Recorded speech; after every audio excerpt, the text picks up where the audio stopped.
Welcome in to our first edition of Bomber Boys after the All-Star break. It looked like the tides had turned, but then a big wave called the New York Mets, the oh my God Mets, has started to strike the New York Yankees in Game 3 of the Subway Series. It took place last night, but we're coming at you before Game 4 of the Subway Series. The Mets are 3-0. Maybe the little brother jokes should cease to exist. We'll talk about that. We'll talk about the Tampa Bay Rays series. We'll talk about the good. We'll talk about the bad. And then we will discuss where the Yanks go from here. But before any of that, Mr. Chevalella, how are you today? Doing pretty good, all things considered. Going to sleep after 2 a.m. after a rough road trip back after the longest game of the Sanford Mainers season last night. 19-4 victory. You'll take it however you can get it. And sure enough, that's what happened last night. Didn't get to sleep till after 2, but got some good sleep and happy to be here alongside you today. How are you, Mr. Price? Hey, I'm doing good. We are in the tail end. Both of us, yours is a little bit longer to go, but of our summer ball season. Soon enough, we'll both be back in New York. Maybe we'll go catch a Yankees game. We keep saying Cheap we're tickets, right? cheap tickets if they continue to play the way they have been playing.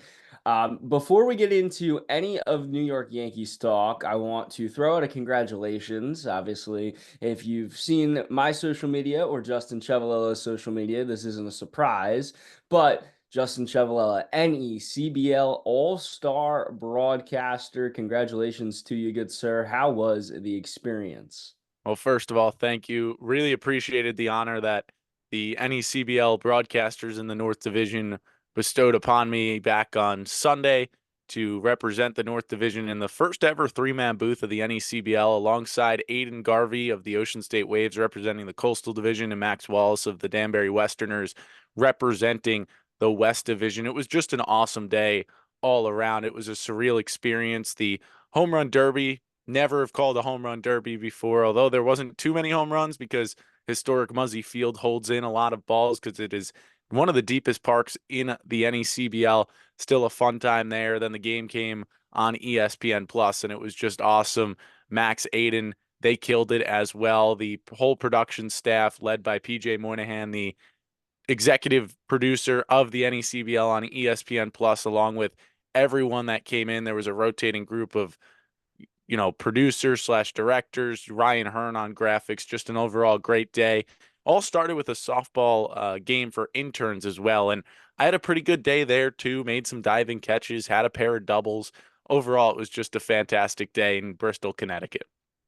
Well, the Yankees might need you, dude. This has been a bit of a rough stretch.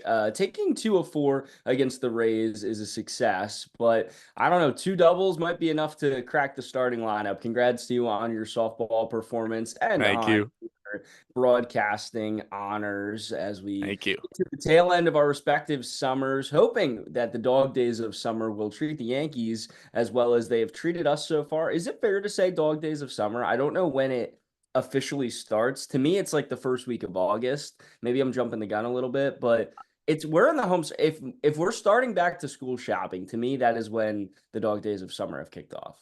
I think, I get things a little skewed because of, the NECBL schedule being a little bit different. I'd say that because the All-Star game now for the MLB passed what, a week and a half ago, probably say that we're just about at the dog days of summer. And with the way the Yankees are playing, we may have entered them back in June at this point, even though the summer had just started. It just feels that way. But dog days of summer for the New York Yankees. As for the Sanford Mainers, 6-game winning streak as we record this podcast right now. And I know Charlottesville, they locked up the 1 seed in their division. So not the dog days for our two summer ball teams. As for the New York Yankees, things could certainly be better. They certainly could. Tom Sox opened their playoff run and chase for a Valley League crown on Friday against a team to be named, as the wild card game will take place tomorrow. And Mainers hopefully going to be in the dance as well. Yanks were almost a lock to be in the dance a few months ago, but now after a June swoon that has given way to a July swoon as well, I guess. And out of the All-Star break, things have not seemed to completely turn around. 3 losses to 2 wins. A loss to the Mets that is always going to sting. But to tie a bow on the Rays series, Yanks take the Friday game and felt like the momentum was there. The team had come out with a little bit of juice out of the All-Star break, but then a loss on Saturday, a loss on Sunday would give way to a Monday 9-1 victory where the bats came alive and saw a lot of home runs, long balls, even one to the luxury suite from Juan Soto. Carlos Rodon dazzled as well in the start. But then last night, Jose Quintana having a really good outing against the Yanks. Luis Heel pretty solid as well, but it was Jake Diekman who got the save in the bottom of the ninth, retiring Aaron Judge and Ben Rice to close out the Mets' third Subway Series victory in this four-game set. Yanks going to try to scrape one by tonight, but it has been tough sledding for the most part and more of the same coming out of the All-Star break. Yeah, I mean, you said it best. More of the same, exactly what we saw going in. And you had said it prior to, or, when we first came back, it looked like things were starting to turn the corner. You win the first two against Baltimore. You have a very nice lead heading into that ninth inning against Baltimore in that final game. And between the error by Anthony Volpe and the misplay out there in left field by Alex Verdugo, you blow that game. Clay Holmes didn't look too sharp in that one anyway, but didn't get helped by his field. And then you come out with that Tampa Bay game, 6-1 victory. Garrett Cole looked the best he's looked all year, and then you fall right back to it. Pitching staff can't handle Tampa Bay on Saturday. Offense can't get enough across as the pitching staff allows 6 on Sunday, and then on Monday you take it 9-1, the offense gets rolling. There's no consistency is what it shows, and that's what you and I have been talking about since we brought this podcast back over Zoom, is that this team has been consistently inconsistent. That's the only thing they're consistent with right now. Their offense will come and show up for a game or two, then it'll leave. Their pitching staff will come up for a game or two, then it'll leave as well. And just like that, it's the Yankees cannot put together anything. There's been no lengthy winning streak. There's been a couple of lengthy losing streaks thrown in there, but there has been no good winning streak, no good positive momentum to take in and to really understand exactly where this team is at. At this point, when you look at this team has played the second worst baseball over the last over a month now. Only team worse is the Chicago White Sox. Let that sink in. The New York Yankees are being compared to the Chicago White Sox, who honestly put no effort into their organization at this point, so it seems. The New York Yankees are supposed to be one of the premier teams in the MLB, and they're just not doing it right now. And big reason why is we came on here when we first brought this podcast back and we talked about all these guys that were overperforming. We talked about it, I think, on every podcast we've done so far, but now they're even starting to fall back. Michael Tonkin the last couple of nights hasn't been as sharp as he was heading into the All-Star break. Jahmai Jones provided a little spark here and there. He was in the leadoff spot designated hitter yesterday. That's besides the point. I don't know why he was in that part, but he's not providing much. Trent Grisham, he's had his moments. Not consistent, though. And even you can go up to some bigger names like Alex Verdugo, a guy that is, started off hot. We loved his swagger, loved everything he was doing. He's fallen off, he's come back a little bit the last couple of nights after a lengthy struggling stretch, but it just feels like right now the overperforming guys are falling back down to earth, and the guys that you need performing are just not there or not carrying enough. Juan Soto said it after the game yesterday. He said that two guys aren't going to win you a World Series, and obviously we know the two guys he's talking about right there, himself and Aaron Judge. You hope to get Garrett Cole thrown in there at some point. You hope Anthony Volpe can turn it on, but it's all just hope right now. There's nothing there for the Yankees that would say this team, one, can even make the playoffs at this point, despite still being in decent standing leading the wild card at the moment. However, between making the playoffs or even trying to make a playoff push once you get in, this team has none of that going for them at the moment. And there are big changes needed, which I know we'll get into later. But to sum up what I just said, it's more of the same. Like you said, it's consistent inconsistencies. 6 innings pitched for Garrett Cole on Friday. He fanned 8 and allowed just 1 run. Carlos Rodon in our Monday's victory got me thrown off with the 4-game set for both the Yankees and the Mets this past weekend. But Rodon, 7 innings pitched, 10 strikeouts, and allowed just the 1 run across the plate. Pretty solid numbers from your two frontmen guys of the rotation. Solid numbers from Luis Gil as well last night. Steadfast in the start, but the offense could not follow suit. Ben Rice, since his 3 home run game, and since, well, I'm sorry to say it, Justin Chefalella kind of coined him as the answer at the leadoff spot. Ben Rice has struggled, .087 average since then, and Rice has really struggled to find that same rhythm.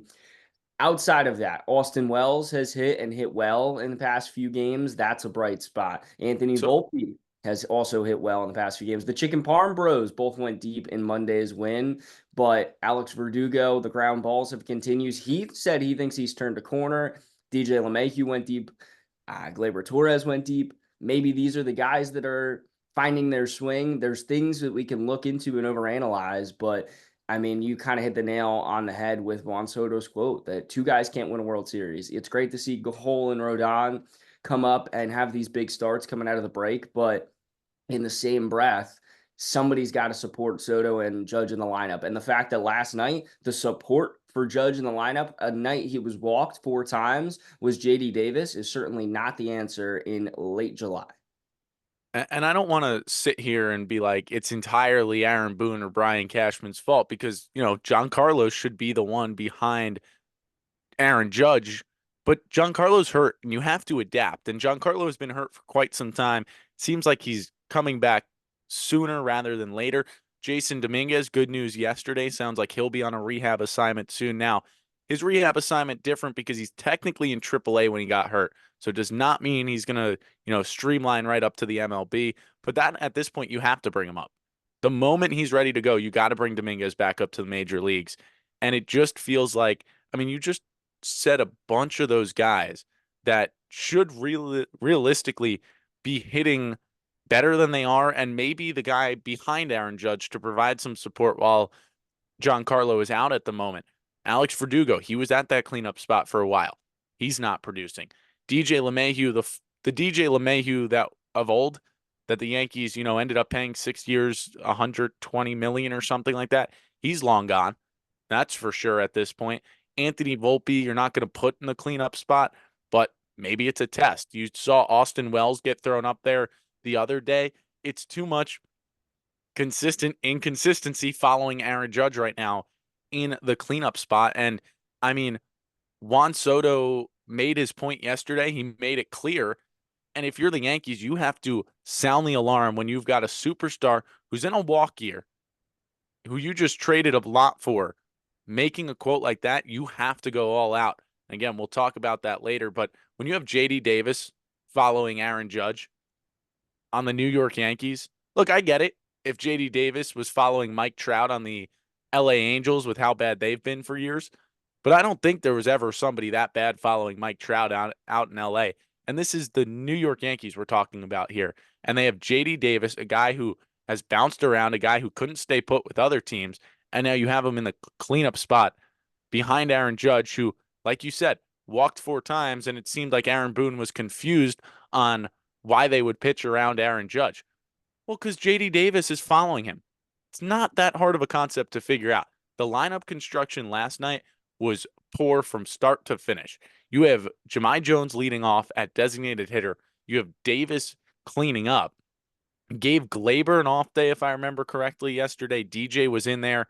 It just seems like the Yankees have no answers at the moment, and they're just trying to piece anything together. And I know earlier in the year when we were still back at school, I said, to me, it feels like the Yankees right now are being held up by Elmer's glue and it was all going to fall apart shortly. Well, it has completely fallen apart. In this lineup, they're trying to glue back together using maybe dollar store glue right now. And they're hoping that JD Davis can stick in the middle of the lineup, but he can't. He's never been able to in his career. And I'm not trying to, bash JD Davis right now. He's a guy that could be a serviceable role player off the bench, but because of the situation the Yankees are in right now, because they are too cheap right now to go out and get guys for their lineup. It's just at this point, it's sad to watch the Yankees lineup construction, and you have to wonder, is this Aaron Boone thinking this is what's going to work for the Yankees, or is this Brian Cashman with his hands all over Aaron Boone right now, saying this is how you're going to do things and this is how it's going to work? And I can tell you, it's not working no matter who's making these decisions right now.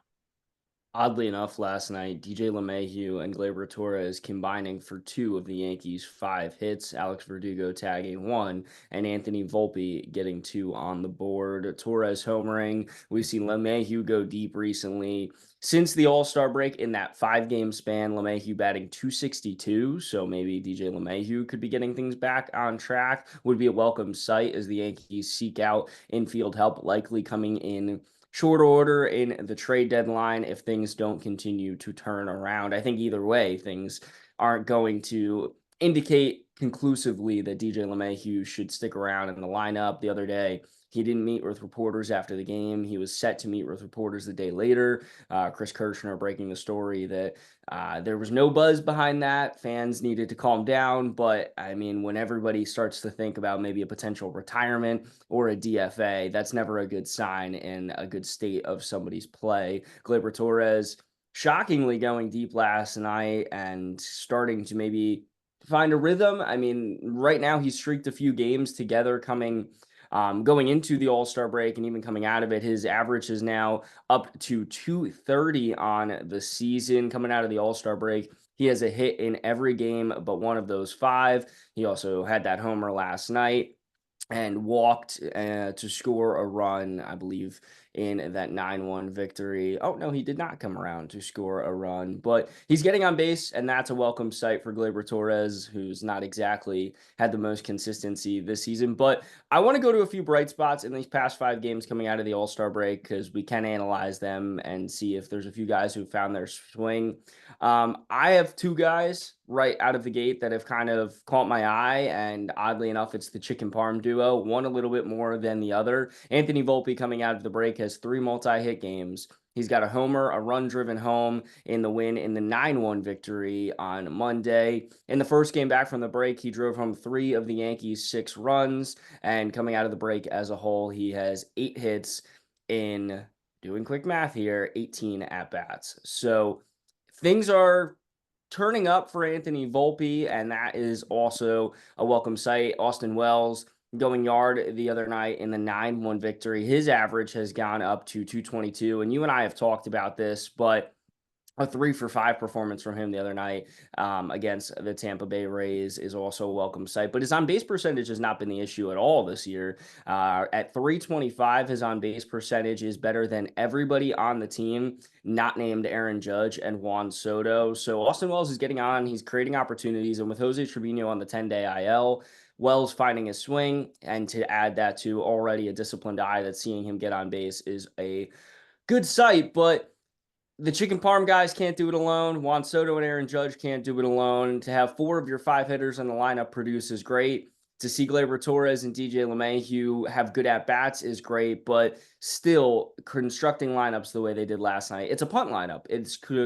To put it quite bluntly, it is a punt lineup. JD Davis is batting .063 with the Yankees. Jahmai Jones, 238. And Jahmai Jones was someone that I was a defender of on this program, that maybe he could be a utility piece and maybe you wouldn't have to go out there. And a guy I really like, Carlos Narvaez, catching in the Subway Series last night in lieu of Austin Wells, a night off after a raking performance on Monday, a Aaron Boone special, if you will. But I don't want to be all down in the dumps because I did just give you 2 bright spots. So I'll tee it up to you, bright spots on your end of things. Yeah, I think you just said it best real quick. Austin Wells, you have a really good performance. It's not a day game following a night game. It's actually a day game before a night game. So you get an extra couple of hours off your feet if you're Wells and he's not in the lineup the next day. I just don't understand some of the situations or some of the lineups that are being thrown out there. But I'll be positive quickly, although it's tough for me, as we all know, and longtime listeners of Bomber Boys know that I'm always the pessimistic one out of the 2 of us. Garrett Cole. He is my bright spot at the moment. There was a lot of concern, and maybe we hit the panic button a little too early. And by we, I mean probably me, you a little bit, but Yankee fans in general with Garrett Cole, because he came off the IL and he looked anything but good. 4 innings against Baltimore, allowed 2 runs. 4 innings against the Mets, allowed 6 earned. Then against Toronto, he went 1 earned run in 5 innings. And I was like, oh, maybe Garrett Cole's back. And then next start versus Boston, 4 earned runs and 4 1/3. Well, now look at his last two. And the last one being right out of the break. He's going to pitch again tonight and hopefully end the Subway Series on a high note for the New York Yankees. He went 6 innings out of the break, 6 hits, 1 run. It was earned. Did allow a home run to allow that run, but 8 strikeouts to 1 walk. His fastball finally touched 97. It got up to the velocity we're used to seeing from Garrett Cole. And that's after his last start before the break, where he went 6 innings of 1 run ball with 7 strikeouts and a walk against the Baltimore Orioles. And obviously, we all know how good Baltimore has been this season.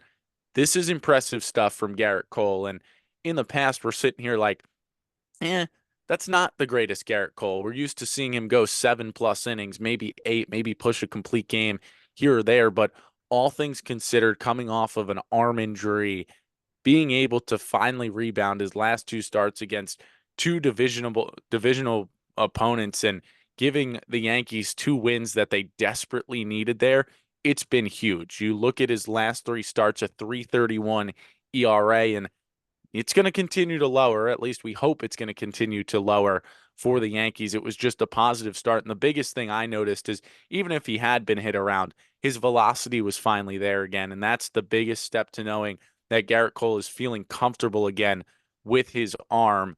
And that is much needed for the Yankees because, they're starting to look at starting pitchers as well at the trade deadline. You heard rumors about Jameson Taillon potentially returning to the New York Yankees, which again, we'll get into all this in just a little bit.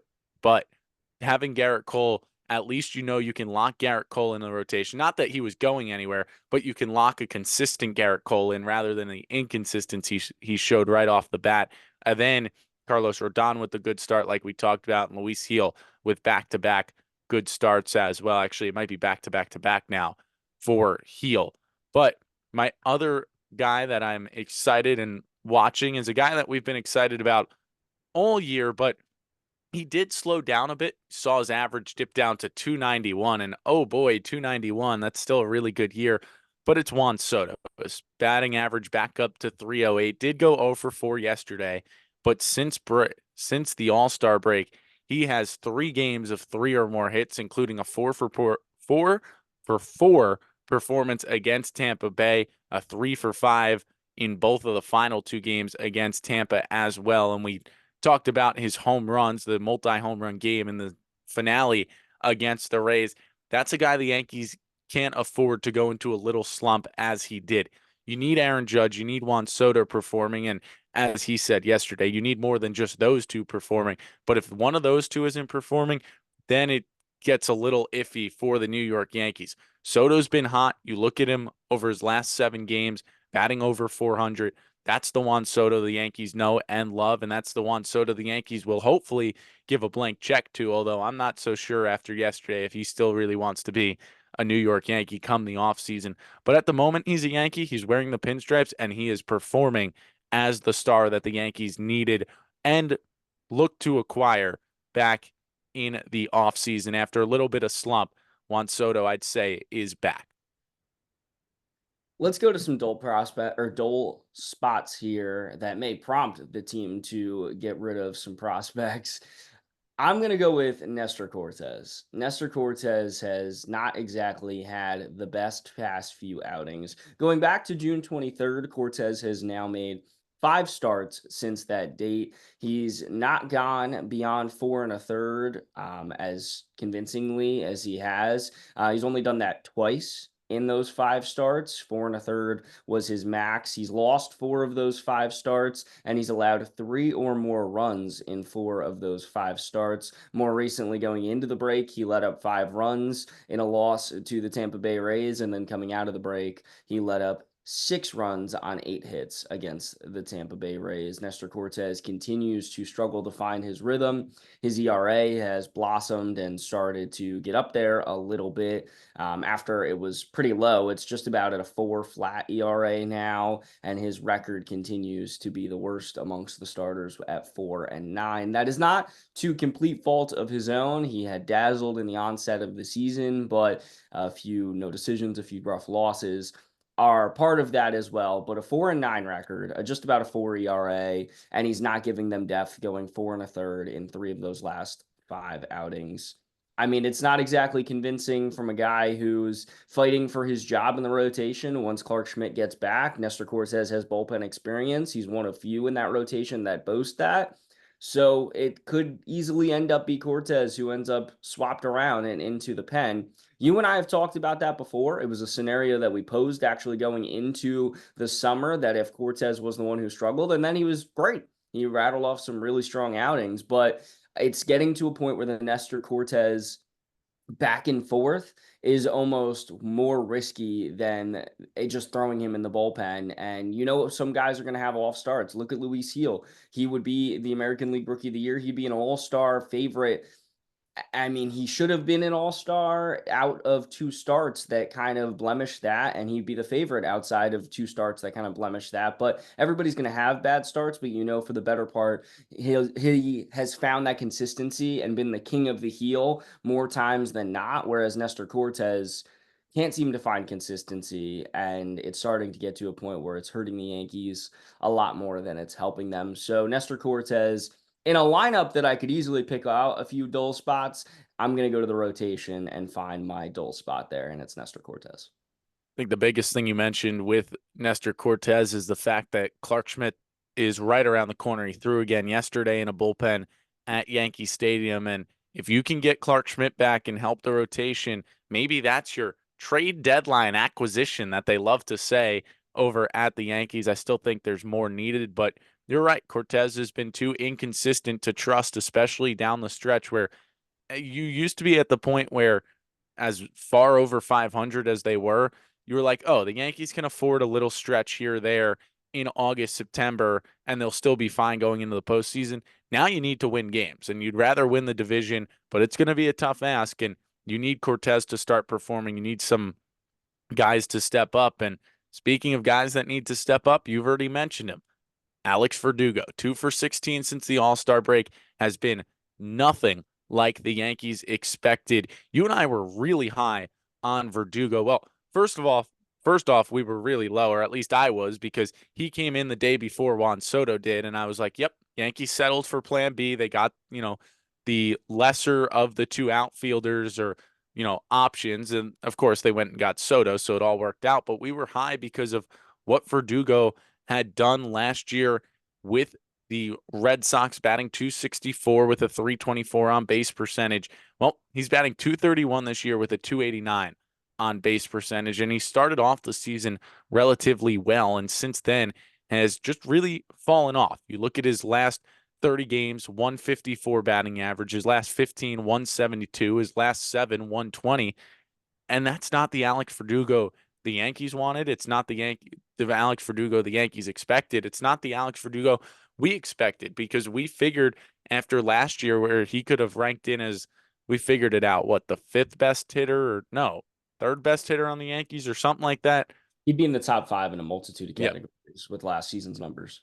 Yeah, we figured that he would do the same, and he has not this year. And now you raise the red flag on Verdugo of, is there a way to trade him out this way when Jason Dominguez is ready? It's not a matter of, can we clear a spot? Because you don't want to DFA Verdugo. He's too good of a talent. You can still get stuff for him. He's just not performing under the spotlight of New York right now, as we've seen many hitters do and many, players in general do.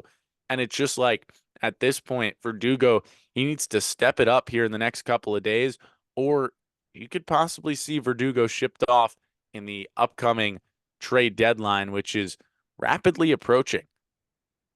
And you teed us up to the next spot. It's almost like you're a pro at this, and It's almost or like we all star finally formulated a plan.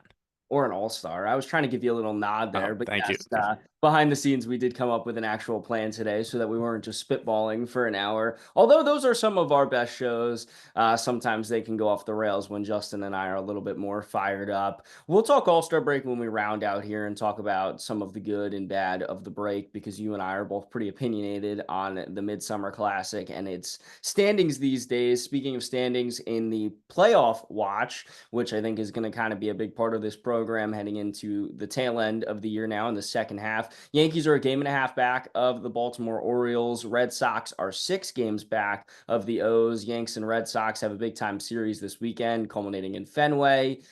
For the Yankees, they currently cling on to a wild card spot, but I say cling on because the wild card spots in both the American League and the National League are uber competitive right now. So, how do the Yankees lock themselves into that playoff picture? How do they get back on track? Well, the trade deadline is coming up, and you alluded to it that the team has kind of found their new staple these past 2 years at the deadline of underwhelming with saying, oh, it's right in front of us. We've got guys coming back. Giancarlo Stanton was taking batting practice and running the bases yesterday. Jason Dominguez is set to start a rehab assignment. Clark Schmidt around the corner. Jose Trevino on the IL right now. It's great to get guys back, but even when those guys were present and prevalent, there were still holes that could be picked within this roster. So as we start to head towards the deadline, next week will be our deadline show with it literally right around the corner.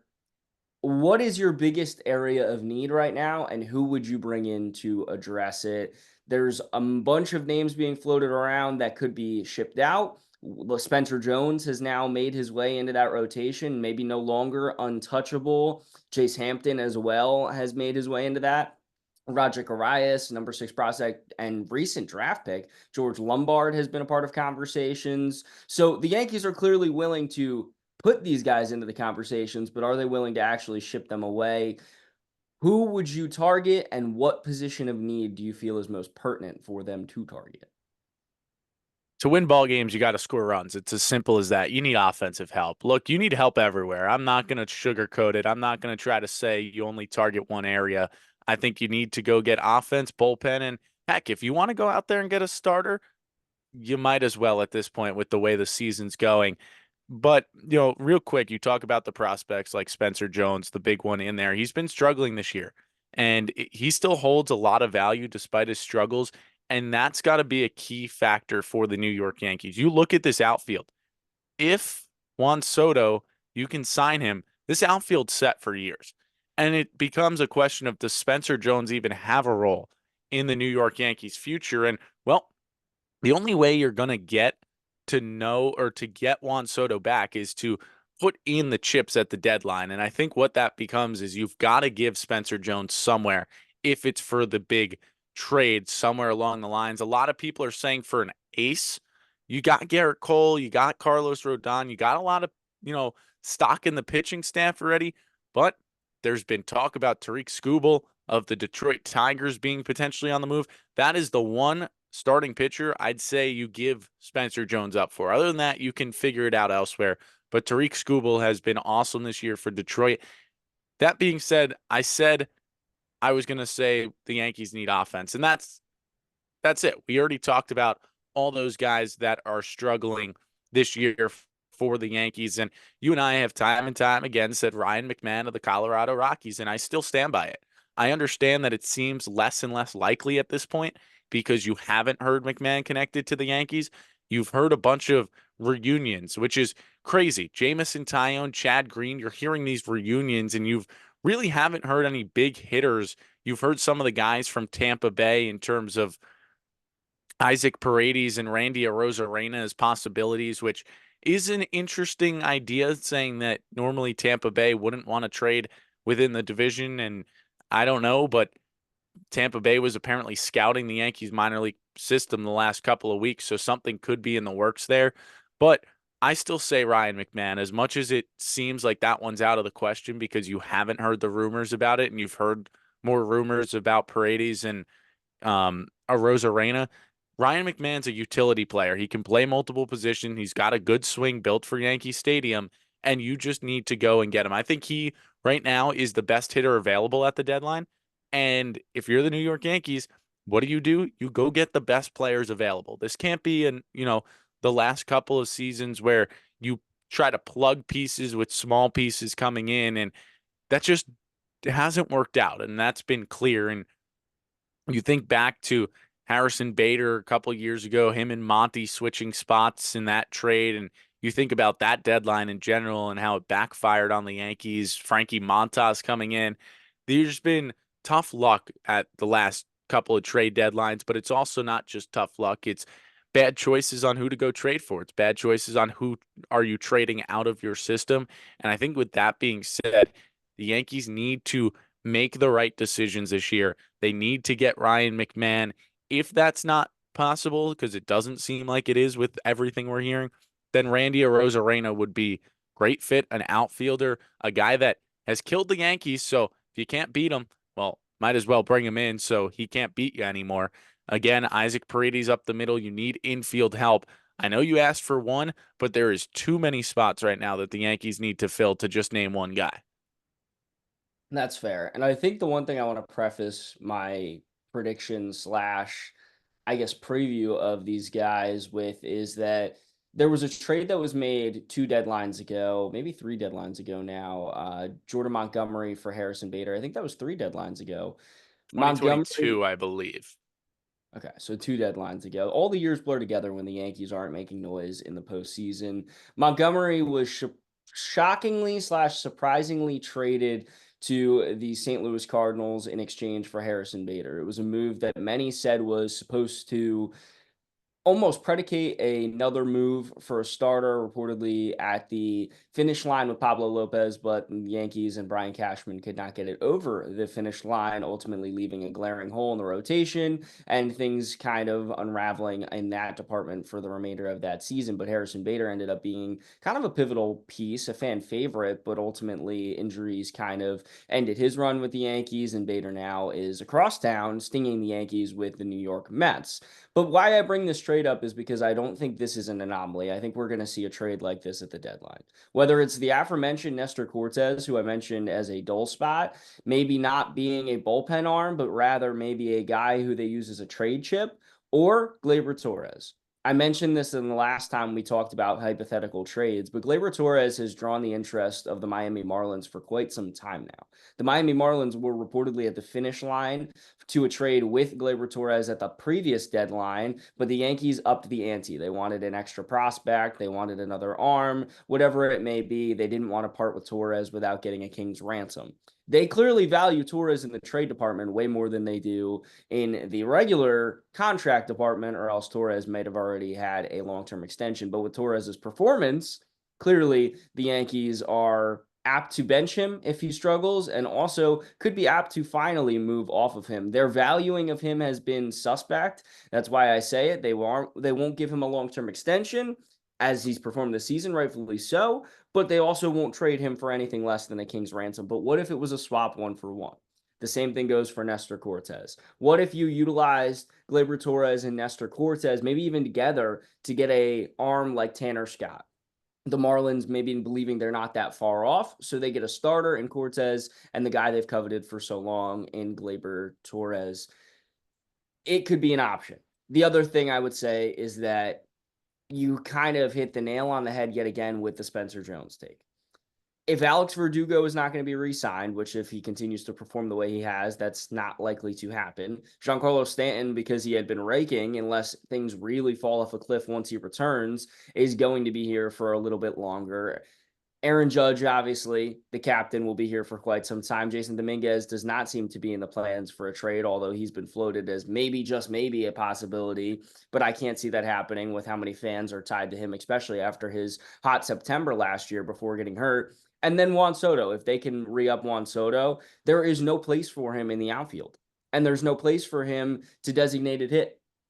So Spencer Jones would be stuck in purgatory between Somerset and Scranton, and then maybe to the majors here and there for quite some time. Yes, every guy in that outfield has dealt with an injury at some time. Yes, they've missed time. Yes, the guy, a designated hitter, is literally on the IL right now. But that doesn't mean that there isn't already pre-planned guys in place there. And if you trade Spencer Jones, it's because in all likelihood, you have the confidence that Juan Soto will be in the pinstripes for many years to come, and you feel like you have that outfield figured out. Spencer Jones is great. He has been a welcome find for the Yankees and another homegrown guy. But one of our biggest issues and indictments on this team for quite some time has been their offensive player development. And it just took the Yankees noticing it from a private hitting coach that Aaron Judge employs to really recognize it and say something about it. But for a while now, the Yankees have struggled to bring up their own guys. Here and there, they succeed. Anthony Volpe, Austin Wells, guys who have found their ways to the bigs and found some time. And Aaron Judge is obviously the shining example of that. But for the most part, we've seen the Oswald Perazzas, the Estevan Florials, the guys who get stuck and end up really not finding their role. Do you want to see that happen with Spencer Jones, or do you want to chase 28? Spencer Jones has a lot of value, especially around the major leagues, and is a guy who's highly viewed as a five-tool player potentially down the road.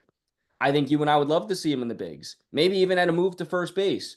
But if you can get something for him, and if it means Ryan McMahon, if it means Jazz Chisholm, if it means Randy Arozarena, you start to think that that deal becomes a little bit more likely. If it means Mason Miller or Tanner Scott, a powerful strikeout heavy arm who can close things off in the back end of the bullpen, then Spencer Jones becomes part of this equation. Then Nestor Cortez and Gleyber Torres become part of this equation. So I think neither you or I answered this question outright, but it's probably because it's too hard to answer. And I think it's maybe more so my opportunity to plead with Yankees fans. If guys you like Nestor Cortez and Gleyber Torres, Spencer Jones are no longer with this team come the next time that Justin and I are on air, don't be shocked and don't be disappointed, because it's clearly because the Yankees don't see roles for them in the long term and are trying to win in the short term.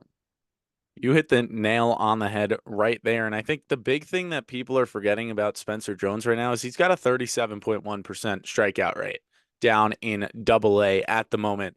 And that's because, like you just talked about, the offensive development for the New York Yankees has not been there for quite some time. And what does that mean? You're going to have to go get some talent that's not homegrown, as you know, they did with Juan Soto, as they thought they had done with Alex Verdugo. DJ LeMahieu a couple of years ago coming from Colorado. You look at all these guys, even Gleyber. By the time the Yankees acquired Gleyber, he was already a AAA player prospect for the Chicago Cubs, and he was one of the highest rated around the league. Most of his development was done in the Chicago organization. That's, Aaron Judge, Austin Wells, Anthony Volpe, Oswaldo Cabrera. You look at the roster right now, those are your guys. Those are the guys that developed in the, minor leagues of the Yankees. And here's what it comes down to. How many years did the Yankees hold back on Miguel Andujar, Clint Frazier, Chance Adams? A lot. There was a chance the Yankees could have had Garrett Cole back in 2018 if they were willing to part ways with, I believe it was Andujar at that time. I think it was two prospects. I think it was Adams and Andujar. They won it. And look how that played out for the New York Yankees. Well, they got Garrett Cole a couple years too late and a couple years after he, caused some, chaos for them in the playoffs because he kept matching up with Houston. But they got Garrett Cole. But look at what Andujar did with the Yankees. Look what Clint Frazier did. Look what Chance Adams did. Those are guys you held on to because they were fan favorite prospects that everyone thought were going to come up and make impacts.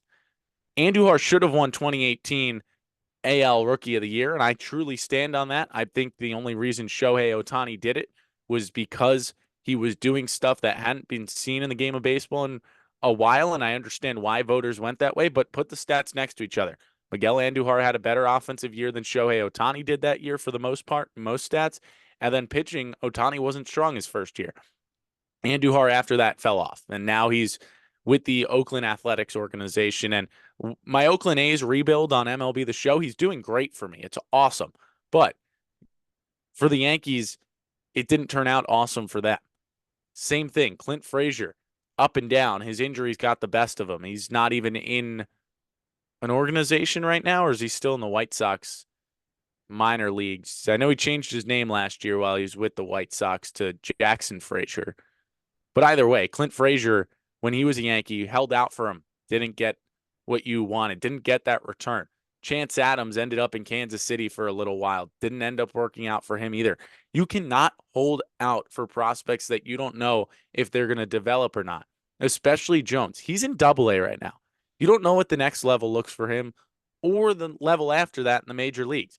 It's too much of a question mark that if everyone's thinking highly of him, why not get the best out of it? Garrett Crochet or Tariq Skubal or that big offensive name. Jones for Ryan McMahon could and should, if it happens, be a 1-for-1 right there. That would be enough to get McMahon on one shot, in my opinion there. And Yankees might even be able to squeak out a role player, maybe a bullpen arm in Colorado, just because Spencer Jones holds so much weight in Major League Baseball organizations at the moment. You have a guy that is so coveted, and at the moment, he's got no spot on this team. And it's going to be questionable because you really need to know what Juan Soto's doing. And you're not going to know what Juan Soto's doing when the deadline comes up in 6 or 7 days, whatever it is here. I believe it's July 30th, so 6 days. You're not going to have, Juan Soto to a new contract. You're not going to know what he wants to do. But the only way you're going to get him to resign here is if you go out and put all the effort into winning. And right now, as much as Yankee fans aren't going to like it, as much as Brian Cashman might not like it, Spencer Jones is a guy that needs to be moved out of New York because, or I guess technically Somerset, needs to be moved out of Somerset and into a different organization, not because of the way he's performing down there with the Yankees, but because of how highly coveted he is, and because you can get a good major league player that is going to be a positive return on investment. I think that you bringing up Chance Adams and bringing up those guys that were Esteban Florial, the guys who were lost in the shuffle because the Yankees didn't want to trade him, but also didn't have a spot for him on the big league roster. And then they didn't end up getting traded. And then they ended up being afterthoughts from the organization and the Clint Frazier's, who is now with the Charleston Dirty Birds. He's had a bit of a fall from grace, unfortunately, but that's honestly a great example of guys who now aren't even in the big leagues or even in pro baseball because they've not been able to have the proper development within the Yankees organization. So it's better to trade them and use them as chips. The Yankees have a problem with holding on to prospects too long and then well after their expiration date, still holding on to them and not giving them a chance to thrive somewhere else. Yes, your farm system is weakened when you deplete it with top prospects heading elsewhere, but it does not matter if your farm system finishes in the bottom half, but you're finishing in the top half of the Major League Baseball. And by top half, I mean top one. If you win the World Series, nobody will care if the farm system is ranked 27 in all of baseball. Nobody will care because quite frankly, they've still proven that they can develop prospects. Clark Schmidt was a first-round draft pick out of South Carolina that was not ever ranked amongst the Yankees' top 5 prospects. He is now a consistent starter in the Yankees rotation.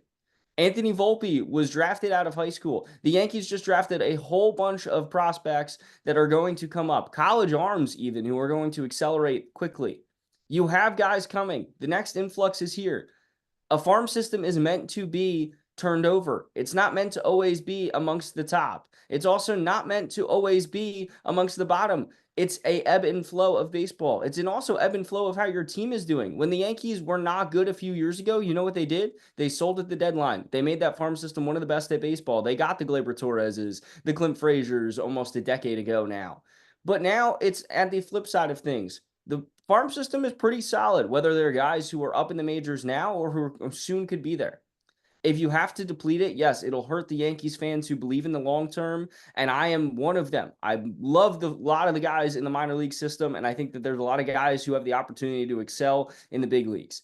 But it also, there's a logjam. They're not going to get their opportunity if they just bide time out there. And the last thing I don't want to see, I know you don't want to see this, and Yankees fans don't want to see, is guys miss their time, miss their chance to be properly developed in the bigs, and then not have a career in the major leagues. The last thing we want to see is the Yankees ruin major league careers. That has happened for too many players, and it is going to happen again if there's a logjam, if the Yankees lock up Juan Soto and plan to use Dominguez in the bigs for long term. Spencer Jones will have no place to go unless he changes positions. So unfortunately, it stinks. Find a new home for Jones, find a new home for Oswald Peraza, use them as trade chips at the deadline. We say all of this, and the Yankees might not do a thing because it would be the New York Yankees to just say, we're getting the guys back at the deadline. Those are like trade acquisitions anyways. So it would be like them to do that. So we'll see how the cards fall. You and I are clearly adamant that this is it. I mean, you have already made a massive trade in Juan Soto in the offseason. You have brought in the talent to excel. This is a much more talented roster than last year. Much more talented roster than last year.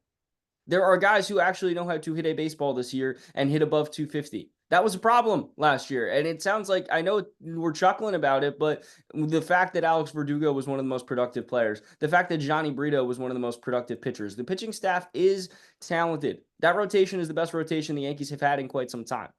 But if you have to deplete assets for short term return, we're not the New York Mets. The New York Yankees are designed to win now, are designed to win in 2024. The Mets were not. The Mets were designed to win in 2025. This was supposed to be a rebuild, figure out what we have here. They have excelled, and they may make some of their long term assets available at the deadline for short term gain, but in all likelihood, they're not going to because this isn't their year. This is the Yankees' year. The door is wide open in the American League.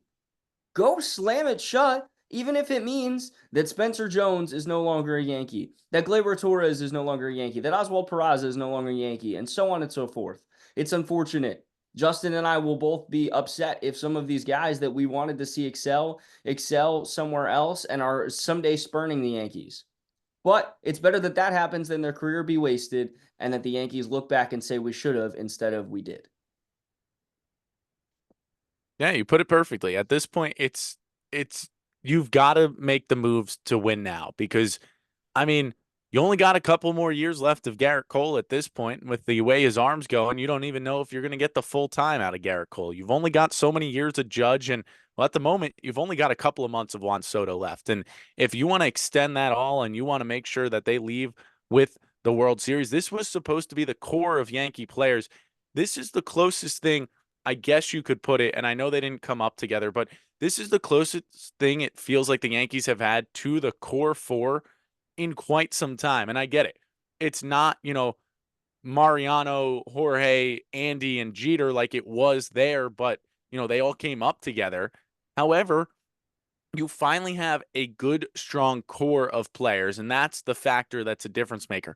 Let's let's be honest, over since that core four left, it's been a juggling act. And even with the Yankees making the playoffs, they never had a strong core group of guys as strong as they do right now with Juan Soto, Aaron Judge, Garrett Cole. And I mean, that's three. You could throw, Anthony Volpe in as the fourth if you want to. You can throw in somebody there. It's sure it's not exactly the core four where you knew they were the core four of the guys. It really depends on the day right now. But Anthony Volpe is the prize prospect there. So we'll throw him in as, the member of this core four of the New York Yankees. You need to win with this core because you haven't won since that last core four of guys back in 2009. And you saw what made the difference maker in that 2009 World Series was the Yankees going all out. They went all out the offseason before and they just cruised through the regular season. They made a couple of moves towards the deadline. They got better. What'd the Yankees do this offseason? They went all out like it was supposed to be. They went to get Verdugo. They went to go get Juan Soto. You think the off seasons prior with Rodon and Garrett Cole. This is the new Yankees going all out per se, because obviously it's not like when they signed all the guys that the 2009 Yankees did, but they have put together a good group of players, like you said, more talented than last year's roster. But the issue is they haven't made those final moves. Those guys like, those couple of guys that would make the difference maker and get you over the hump. The 2009 team all the way down had those guys. Right now, the Yankees have the top guys. Then they've got some, you know, the Austin Wells type guys where they're performing. They're not the biggest names, but they're certainly performing. There's only a couple of those right now. And you've got all the underperformers, all the dead weight. Much as I hate to say it, there's a lot of dead weight on this New York Yankees roster. And this next week, you've got to find a way to replace that dead weight, even if some of it has to stay on because of contracts and whatnot. Look, I know DJ's been struggling, but I'd rather DJ LeMahieu stay on this bench and be that factor off the bench than Jahmai Jones. That's the truth here, is knowing what DJ LeMahieu can be. And we talked about it heating up a little bit over his last couple of games, hitting better. But, you know, it's about shifting some guys. At this point, DJ's probably better off the bench. Find a guy to find the starting lineup in front of him. Jahmai Jones, JD Davis should probably be off the roster. Ben Rice might need to go back down to AAA right now. Whatever the case is, the Yankees need to bring guys in for the starting nine, and then the bench will take care of itself. And then everything else, DFAs, send downs, options, that'll all handle itself. You cannot sit here and be like, well, Giancarlo's coming back. Jason Dominguez will be available to us at some point. John Birdie will be back. Those aren't trade deadline acquisitions that are going to win you games. That's not what the Yankees would have done or did in 2009. And that's a big factor. You got to take a page right out of the book of 2009 if you want the chance to win here this year. And as much as, it sucks to, say bye to Spencer Jones, he's 2 or 3 years out from the major leagues at the moment, I'd personally say. Maybe some would have him a little less there, but 2 to 3 years out on the majors, you could win 2 to 3 championships before Spencer Jones is in the major leagues. And you'd have to get rid of him. And I think at this point, with the way the development of offensive players have been, not only is it better for the Yankees to go get somebody right now, but it's probably better for Spencer Jones' career as a whole if he goes. And again, prize prospect, good pick. Some thought of him as the next Aaron Judge, and he still certainly has been thought about that or thought like that by some teams. I just don't see it here with the New York Yankees. And while his, stock is still high, go trade it and go find the pieces that bring 28 in 2024 rather than waiting for a what if or what is Spencer Jones in 2028. Remember when we said this episode might not go a full hour? Yeah, then remember when I said, yeah, but it's us and we're going to ramble and keep going?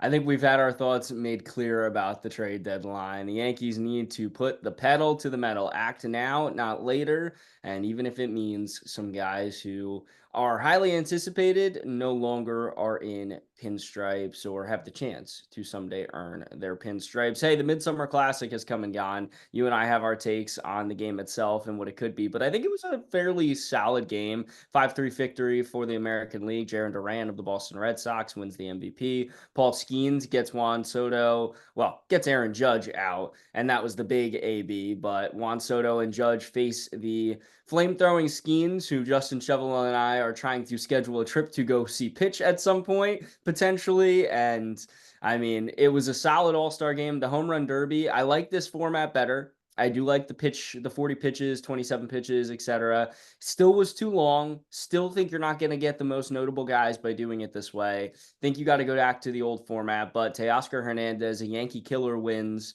Alec Bohm surprises. Pete Alonso tanks. Overall thoughts on the home run derby? I thought it was And the boring. all-star game if you want to do it.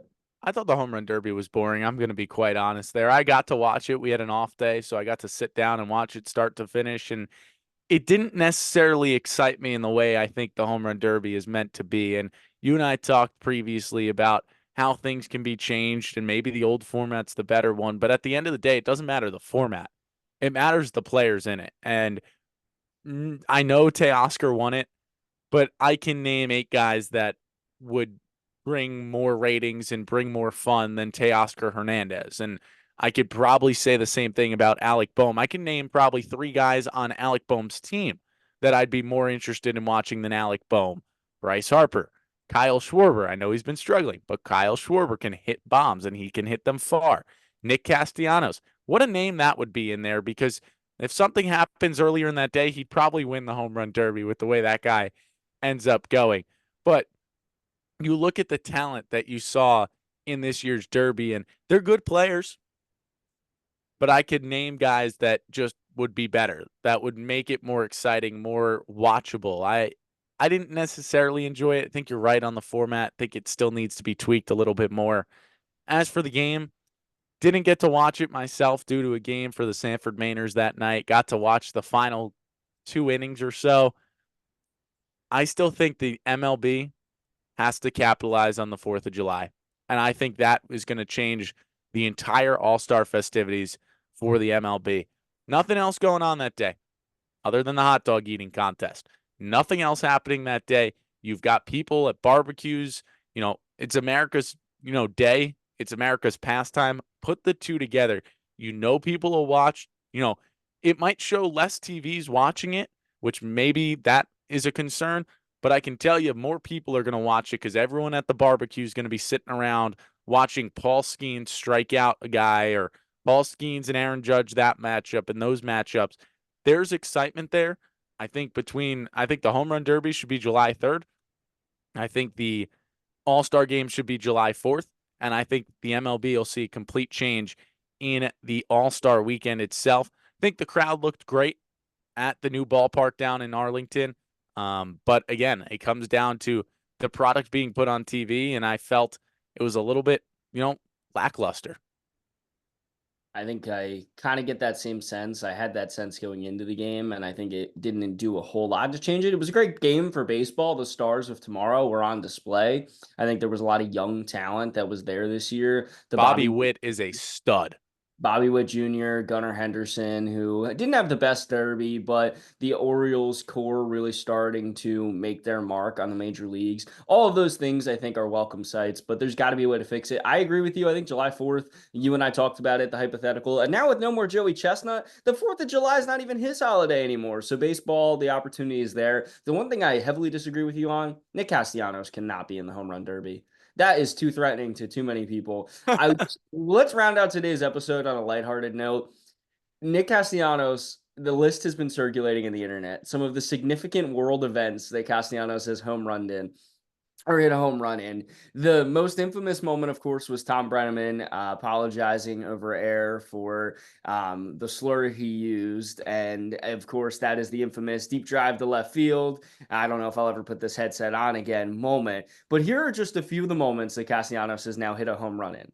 When the unfortunate announcement came through about Vin Scully's death, an hour after the death of Queen Elizabeth was announced, after a bridge collapse, after the Ocean Gate submarine explosion, two home runs on the anniversary of Hiroshima and Nagasaki, after the assassination attempt of Donald Trump, and more recently, after Joe Biden withdrew from the presidential race. He also hit a home run 10 minutes after Will Smith slapped Chris Rock and after a 9/11 tribute package had went through over the air. His first career pro home run on the day that America had caught and compromised Osama bin Laden. So I say this to you with the utmost sincerity.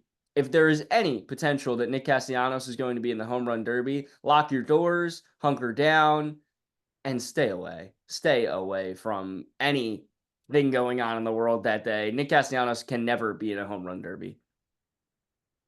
Well, maybe if nothing happens, then he hits zero, but it'd still be fun to watch. At least, Nick Castellanos has a home run prowess behind him, unlike Alec Boehm, who was known for his doubles. Again, Boehm put on a surprise show.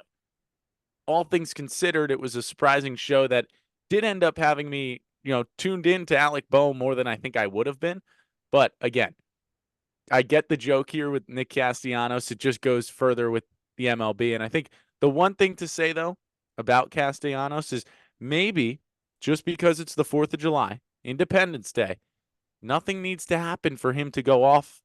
It's a holiday. It's in Maybe America. maybe we don't play around with an American holiday and Nick All Castellanos right, all right. home run derby that day. I feel like that's just asking for Well, first of all, I said July 3rd for the home run derby, July 4th for the All-Star game. So still, I feel like somebody's gonna have a target on the back.